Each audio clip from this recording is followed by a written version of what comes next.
30% ቅድመ ክፍያ ብቻ በመክፈል መሃል ሜክሲኮ ላይ እነዚህን ውብ አፓርትመንቶች የግሎ ማድረግ እንዲችሉ አመቻችተናል።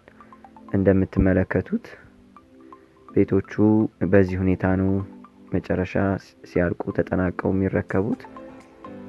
እንደምታዩት ጂፕሰም ቦርዱም፣ መሬት ሴራሚኩም፣ ኪችን ካቢኔቱም ኤቭሪቲንግ በአማረ መልኩ እያለቀ ያለ ቤት ነው። እነዚህን ቤቶች በ30% ቅድመ ክፍያ ብቻ የግሎ ማድረግ ይችላሉ። ቀሪውን 70% ሲፈልጉ ከባንክ ጋር በረጅም ጊዜ አከፋፈል ከ3 እስከ 20 ዓመት ወይም ያለ ወለድ በ9 ወር ከፍለው የግሎ ማድረግ ይችላሉ። እንደምታዩት ማቴሪያሎቹ ላሚኔትድ ናቸው። እንጨቶቹም ሁሉም ማቴሪያሎች ኳሊቲ ናቸው። ከውጭ የሚገቡ የሀገር ውስጥም ኳሊቲ የሆኑ ማቴሪያሎችን ነው የተጠቀምነው። ስፔሻሊ በአሁን ሰዓት የገንዘብ የመግዛት አቅም በወረደበት ሰዓት እንደዚህ አይነት ፕሮፐርቲ ላይ ገንዘብ መዋል ይመከራል።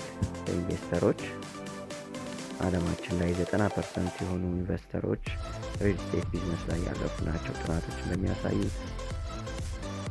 እናንተም እነዚህን ቤቶች በ30% ቅድመ ክፍያ ወይም ከዛ በላይ በመክፈል የግላችሁ ማድረግ ትችላላችሁ። በ9 ወር ያለ ወለድ መክፈል ትችላላችሁ። ከፈለጋችሁ ከ3 ዓመት እስከ 20 ዓመት እየኖራችሁበት ወይም እያከራያችሁ መክፈል ትችላላችሁ።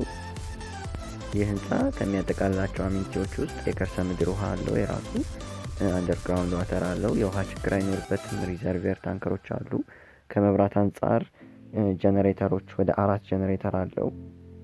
የመወጣጫ ችግር እንዳይኖር ወደ 8 ሊፍት ይኖረዋል።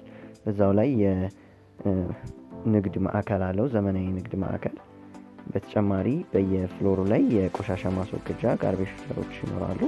21ኛው ቴራስ ሩፍቶፑ 2500 ካሬ ሜትር ላይ ያረፈው የድግስ ቦታ የልጆች መጫወቻ ያዘጋጃል። ስለዚህ መፍትሄ ማርኬቲንግን በመከታተል እንደዚህ አይነት ጠቃሚ የኢንቨስትመንት አማራጮችን ያገኛሉ። ይከታተሉ። መልካም ጊዜ።